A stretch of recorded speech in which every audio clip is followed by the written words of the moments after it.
놀라운 일이 벌어졌습니다. 동유럽 전쟁부터 세계 경제 위기, 코로나까지 이 모든 것들을 예견한 책이 있다고 합니다. 무려 수백 년 전에 만들어진 한 권의 고서라고 하는데요. 중국에서 탄생했다는 추배도라는 고서라고 합니다. 이 책의 존재를 알게 된 영국의 한 고문서 전문가가 나타나면서 중국 전역이 난리가 났다고 하는데요. 그 이유를 들어보니 추배도는 중국이 아닌 한국이 중심이라는 주장을 했다고 합니다. 그녀가 밝혀낸 추배도의 진실, 그 충격적인 사연을 지금 바로 알아보겠습니다. 나른한 하품과 함께 팔을 쭉 뻗었어요. 캠브리지 대학 사무실에는 책상 램프의 부드러운 불빛만이 어둠을 밝히고 있었죠. 창문 밖에서는 빗방울이 마치 작은 손가락처럼 창문을 두드리며 평소라면 집중하는 데 도움이 되었을 안정적인 리듬을 만들어냈답니다. 하지만 오늘 밤 제 마음은 흥분으로 가득 차 있었습니다. 이게 맞을 리 없어. 중얼거리며 컴퓨터 화면에 더 가까이 다가갔어요.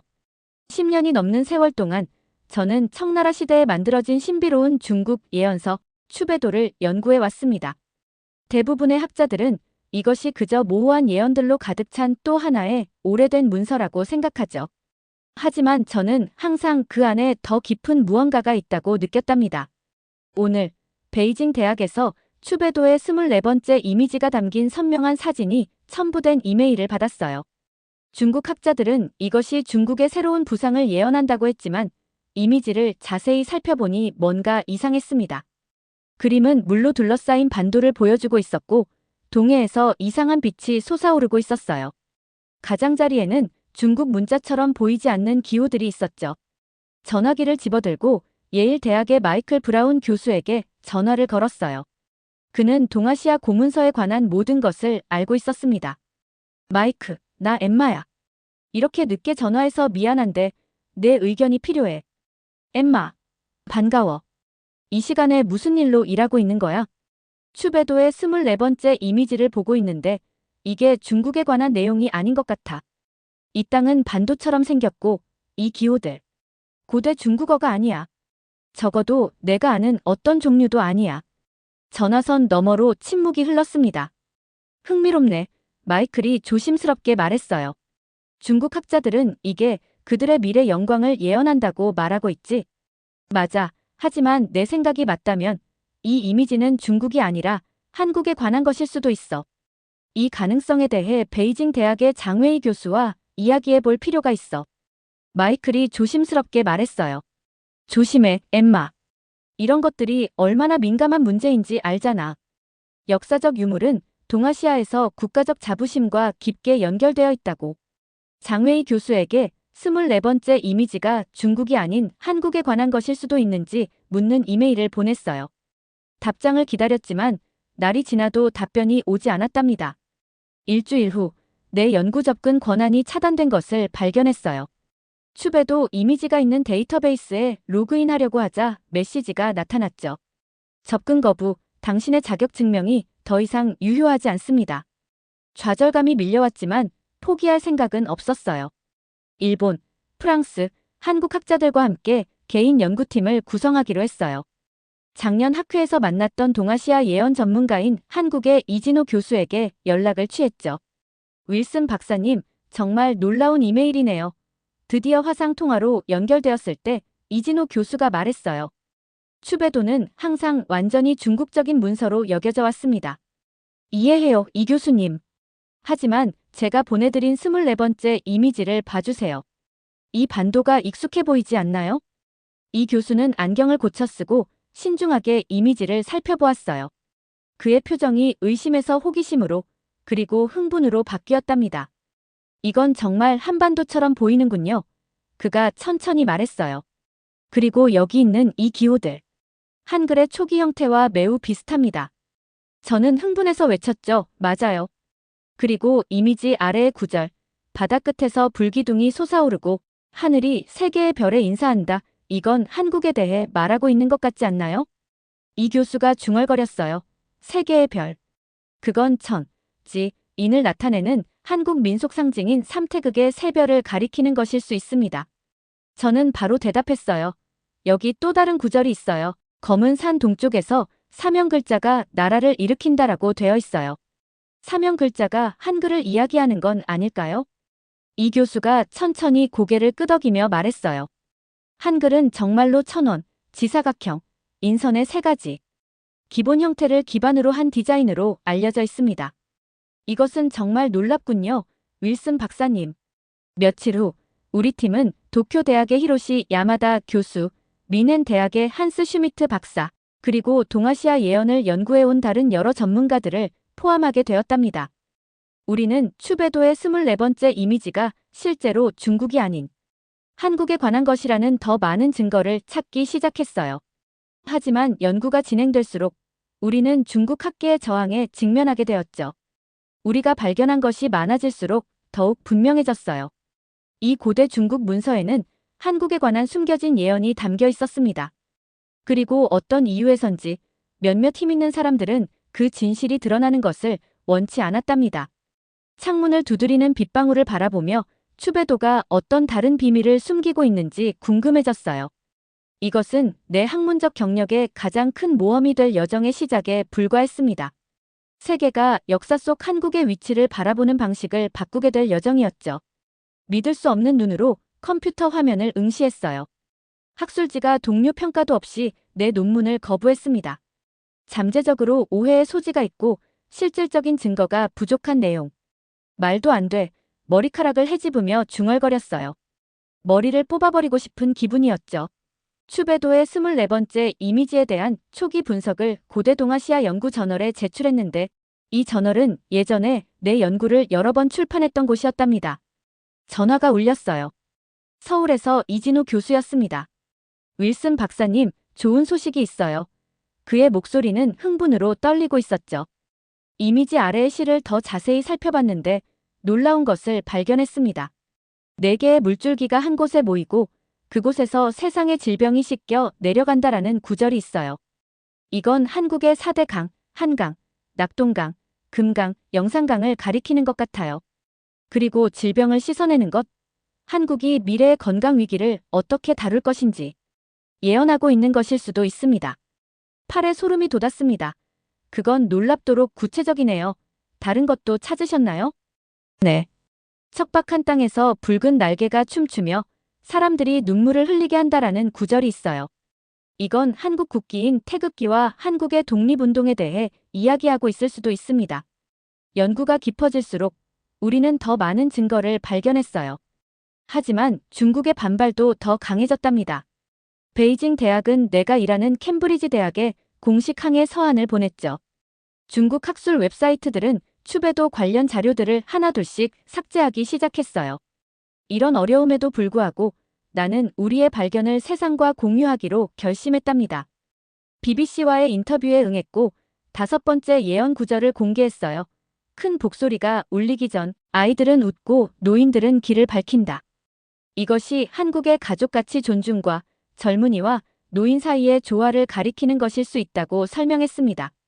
인터뷰가 방송된 후 추배도 24번째 이미지는 한국에서 최고 검색어가 되었고 전 세계적으로 관심이 높아졌어요.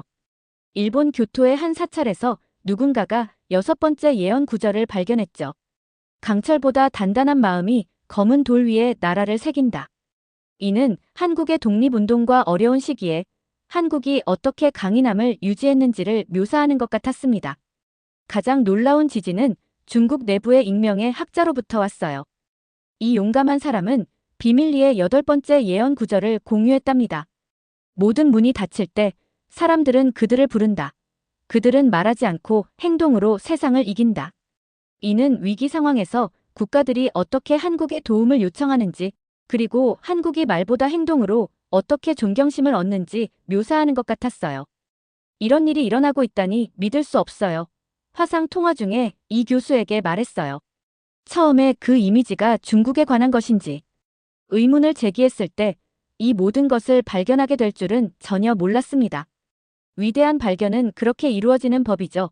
윌슨 박사님, 그가 미소를 지으며 대답했어요. 느슨한 실 하나를 당겼는데 때로는 천 전체가 풀리기도 하니까요. 어느 저녁 옥스퍼드 대학의 나이든 로버트 피어슨 박사의 메시지를 발견했답니다. 제목은 단순히 당신의 추배도 연구에 관하여였어요. 피어슨 박사는 그의 스승이 1930년대에 중국과 한국을 여행하면서 24번째 이미지에 대한 언급을 포함한 추배도에 관한 노트를 수집했다고 썼어요. 그는 이 문서들을 나와 공유하겠다고 제안했습니다. 이틀 후 내 사무실에 소포가 도착했어요. 안에는 플라스틱 슬리브에 조심스럽게 보존된 누런 종이들이 있었죠. 그것들은 일제강점기 한국에서 24번째 이미지를 비밀리에 연구해온 한국 학자들에 관한 노트를 담고 있었답니다. 문서를 읽으면서 내 손이 떨렸어요. 이거야, 혼자 속삭였죠.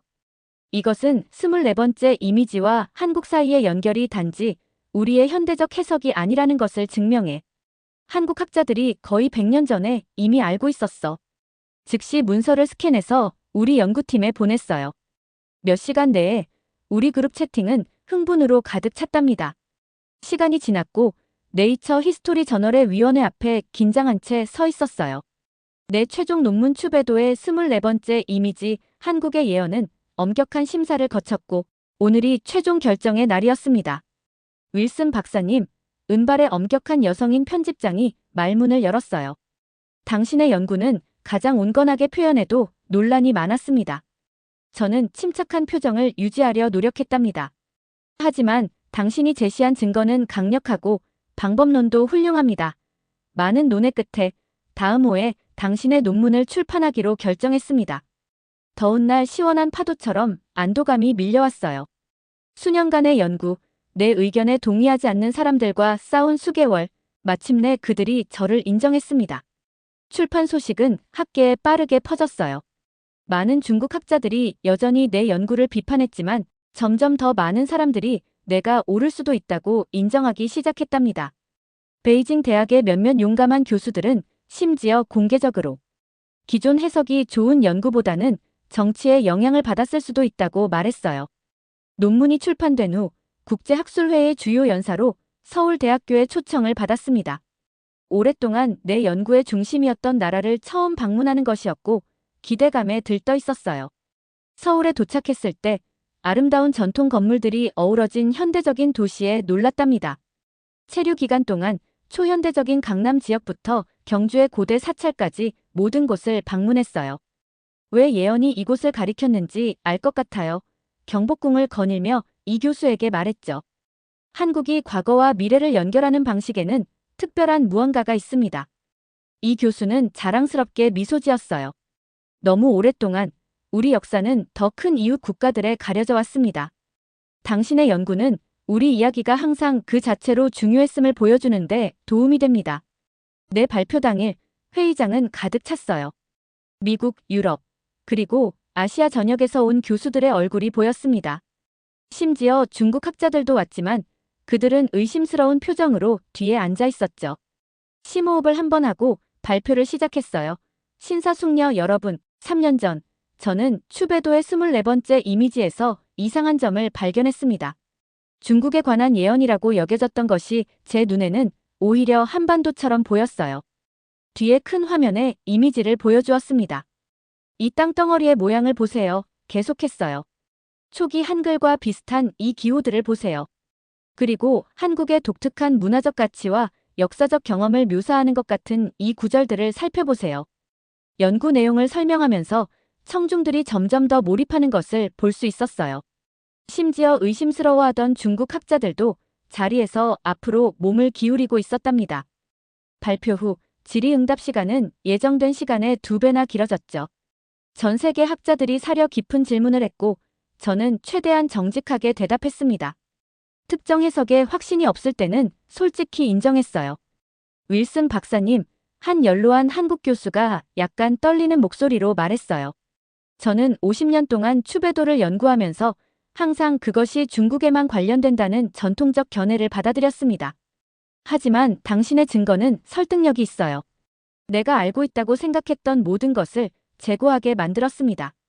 학술 회의장에서의 모든 일정을 마치고 집으로 돌아오며 생각했습니다. 처음 동아시아 역사를 공부하기 시작했을 때 대부분의 서양 학자들처럼 주로 중국과 일본에 집중했었죠.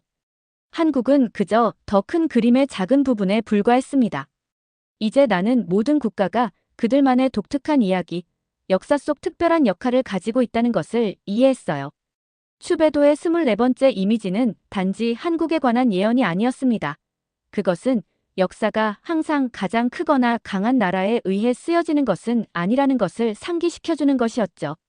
때로는 가장 중요한 이야기들이 조금 더 열심히 찾아봐야 하는 것들이랍니다.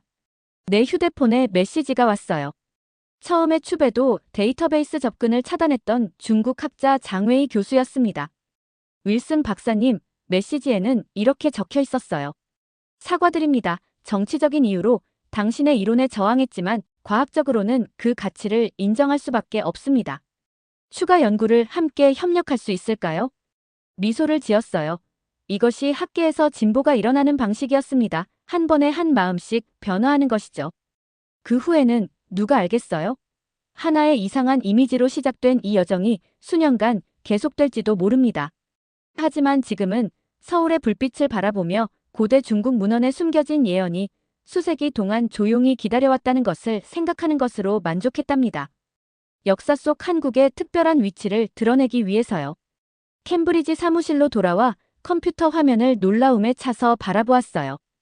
연구팀이 원본 추배도를 자외선으로 다시 검사하는 동안 마지막 경이로운 발견을 했답니다. 맨눈으로는 보이지 않던 숨겨진 문자들이 드러났죠. 추배도 창작자의 메시지였어요. 내가 본 것을 그렸노라. 동쪽의 작은 나라가 어둠을 뚫고 빛을 향해 나아갈 것이다. 이것은 하늘의 뜻이니라. 미래 세대의 현명한 이들이 이 예언을 발견하기를 바라노라. 이거야, 최종 증거. 연구팀에게 이메일을 보내는 제 손이 떨렸습니다. 이 숨겨진 메시지는 모든 것을 바꿔놓았어요. 추배도의 창작자가 의도적으로 한국에 관한 예언을 포함시켰다는 직접적인 확인이었죠. 1시간도 채 지나지 않아 내받은 편지함은 전 세계 팀원들의 흥분된 답장으로 넘쳐났답니다. 이 교수가 말했어요. 놀라워요. 이것은 창작자가 한국의 미래 역할의 중요성을 알고 의도적으로 텍스트 안에 숨겼다는 의미입니다. 야마다 교수의 반응은 더 신중했죠. 절대적으로 확실하기 위해 다양한 분석 방법으로 검증해야 합니다. 이미 작업 중입니다. 슈미트 박사가 답했어요. 발견을 확인하기 위해 세계의 독립연구소에 연락했어요. 의자에 기대어 벽에 걸린 액자 사진들을 바라보았어요. 하나는 동아시아 연구를 전공하기로 처음 결정했던 옥스퍼드 졸업식 날이었고 다른 하나는 베이징에서의 첫 학술 회의였습니다. 내 여정은 중국에 집중하는 또 다른 서양 학자에서 수세기 동안 숨겨져 있던 진실을 발견하는 것으로 이어졌답니다. 독립연구소들이 우리의 발견을 확인한 후 2주 뒤 마지막 기자 회견을 열었어요. 전 세계 기자들이 우리의 발견에 대해 듣기 위해 모였죠. 연단에 서서 침착하고 자신감 있게 느꼈습니다. 추배도의 24번째 이미지는 결코 중국의 미래 영광에 관한 것이 아니었어요. 분명히 말했어요. 그것은 항상 한국에 관한 것이었습니다. 이 고대 문서에 묘사된 예언들은 이미 현실이 되었어요. 모든 문이 닫힐 때 사람들은 그들을 부른다. 그들은 말하지 않고 행동으로 세상을 이긴다. 이것이 한국의 방식이었습니다. 뉴욕타임즈의 한 기자가 손을 들었어요. 윌슨 박사님, 역사를 당신의 이론에 맞게 재해석하고 있다는 비평가들에게 어떻게 대답하시겠습니까? 미소를 지었죠. 공정한 질문입니다. 학계에서는 항상 확증 편향을 경계하죠. 하지만 우리의 증거는 스스로 말합니다. 자외선 아래에서 발견한 숨겨진 메시지는 원래 창작자의 손으로 쓰여졌어요. 메시지는 직접적으로 예언이 동쪽의 작은 나라에 관한 것이라고 명시하고 있습니다. 그리고 가장 중요하게 예언들 자체가 한국의 고유한 사건들과 문화적 가치를 묘사하고 있어요. 한국인 기자가 물었어요. 처음에 전통적인 해석에 의문을 제기하게 된 이유가 무엇인가요? 저는 천천히 대답했어요.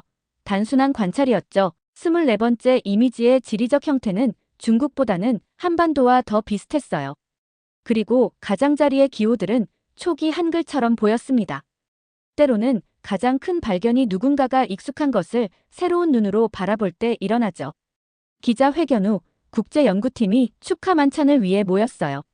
처음에 회의적이었던 예일의 마이클 브라운 교수가 건배를 위해 잔을 들었답니다. 엠마를 위해 그가 미소 지으며 말했어요. 그녀의 고집스러운 호기심이 우리 모두를 이 발견으로 이끌었습니다. 그녀가 처음 이 미친 아이디어에 대해 전화했을 때 저는 그녀가 자신의 경력 망가뜨리는 거라고 생각했어요. 이제 그녀는 역사에 대한 우리의 이해를 바꿨습니다. 야마다 교수가 말했어요. 알다시피 엠마가 처음 이 프로젝트에 대해 연락했을 때 그녀가 착각하고 있다고 생각했습니다. 일본에서는 동아시아 역사에 대한 한국의 독특한 기여를 때때로 간과했어요. 이 연구는 저에게 눈을 뜨게 하는 경험이었습니다. 슈미트 박사가 고개를 끄덕이며 말했어요. 유럽 학계에서는 동아시아를 연구할 때 종종 중국과 일본에 초점을 맞춥니다. 한국은 우리 교과 과정에서 부당하게 소홀히 취급되었어요. 이제 그것이 바뀔 것입니다. 감사함을 느끼며 동료들을 둘러보았습니다. 가능성이 낮아 보일 때도 이 연구를 믿어주셔서 감사합니다. 하지만 진정한 공로는 미래 세대가 찾을 수 있도록 이 진실을 숨긴 추배도의 창작자에게 그리고 어려운 시기에도 이 지식을 살려온 한국 학자들에게 있습니다. 다음 날 귀국 비행기를 타기 전 서울의 아름다운 공원을 거닐었어요. 벚꽃이 분홍 눈처럼 공중에 흩날렸답니다. 아이들은 잔디밭에서 놀고 노부부들은 봄 날씨를 즐기며 천천히 산책로를 걸었습니다. 예언의 구절이 생각났어요. 큰 북소리가 울리기 전 아이들은 웃고 노인들은 길을 밝힌다. 바로 여기 내 앞에 있었어요. 한국 문화에서 너무나 중요한 세대 간의 조화였습니다. 할아버지가 손자에게 전통 연날리는 법을 가르치는 모습을 보며 이 연구가 저를 얼마나 변화시켰는지 깨달았어요. 처음에는 단지 학문적 퍼즐을 풀고 싶었을 뿐이었죠. 이제 저는 역사에 관한 숨겨진 진실을 밝히는 것이 이야기가 가려진 사람들에게 자부심과 정체성을 회복시키는 데 도움이 될 수 있다는 것을 이해했답니다. 공항에서 이 교수가 저를 배웅하러 왔어요. 다음엔 무엇을 하실 계획인가요, 윌슨 박사님? 그가 물었어요. 책을 쓰려고 해요, 대답했죠. 단지 학술 논문이 아니라 모든 사람이 읽을 수 있는 것을요. 24번째 이미지의 이야기는 대학 도서관에만 머물기에는 너무 중요합니다. 그가 동의하며 고개를 끄덕였어요. 훌륭한 아이디어입니다. 그리고 한국에 다시 오실 건가요? 물론이죠. 공항 창문을 통해 보이는 서울의 스카이라인을 바라보며 말했습니다. 이것은 단지 시작일 뿐이에요. 비행기가 이륙하자 일기장을 열고 썼어요. 국가의 위대함은 그 크기나 힘으로 측정되는 것이 아니라 정신의 강인함과 문화유산의 깊이로 측정됩니다. 한국은 진실이 역사 속에 숨겨지더라도 빛으로 나아가는 길을 찾을 것이라는 사실을 내게 가르쳐 주었습니다. 일기장을 닫고 창밖을 바라보았어요. 아래에서 한반도는 점점 작아지고 있었지만 내 삶에 미친 영향은 그 어느 때보다 컸답니다. 예언은 성취되었고 나는 그것을 세상에 알리는 일부가 될 만큼 운이 좋았습니다. 이상으로 오늘의 사연 마치겠습니다. 구독과 좋아요 눌러주시면 더 많은 사연을 들어보실 수 있습니다.